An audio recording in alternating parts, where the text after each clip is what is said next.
Now we come to the prophetic section of Luke's Gospel, what would normally correspond to the Olivet Discourse in Matthew and Mark. But actually, there is a similarity, but there's also a contrast. And it seems to me that these questions that were put to him that Matthew gives us, when shall these things be, one stone not left upon another? What is the sign of the end of the age, and what is the sign of his coming?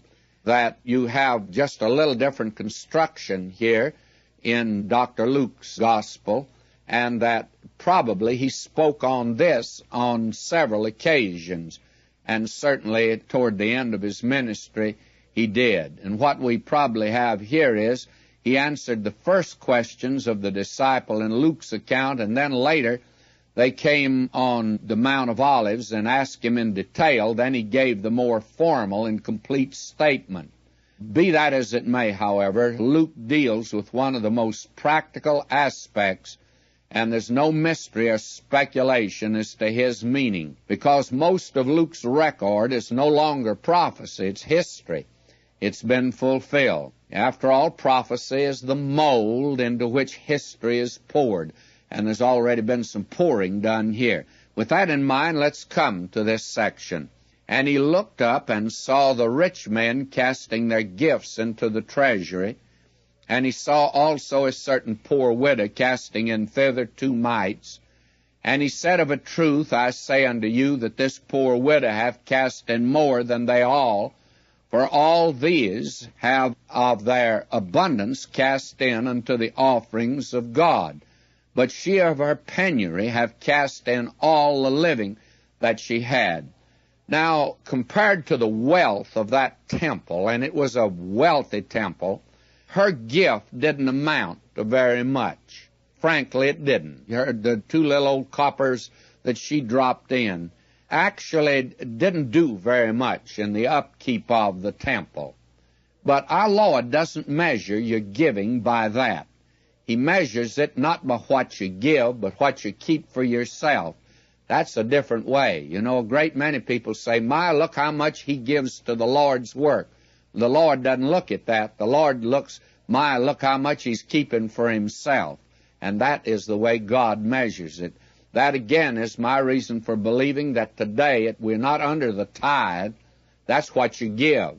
It's what you keep for yourself. And that's grace giving. There are a great many people today that ought to be giving more than 1/10 to the Lord, the way that he's blessed them. One man told me if I only gave 1/10 to the Lord, he said, I'd feel like I was stealing from him. Probably would be.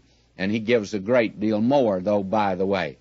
Now, our Lord looked, therefore, at that. I find a great many people relative to our radio program, and let me be very practical about this, they send in $1 or $2, and they say, well, this is not very much, Dr. McGee, and we can't help you very much. Did you know that it's those that are giving the $1 or $2 that keeps the radio on the air? That's the reason I'm on the air, is because of givers like that. Now, we have very few people.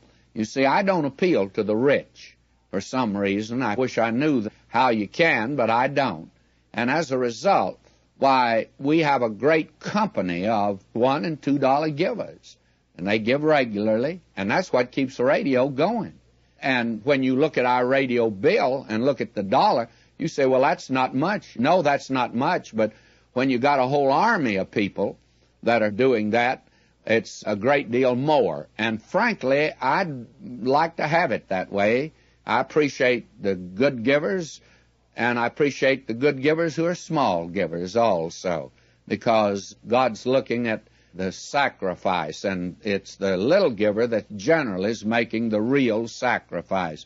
I think this is a marvelous thing. And by the way, next Sunday morning, when the treasurer of the church may say, my, doesn't Mr. So-and-so give a whole lot to the Lord's work?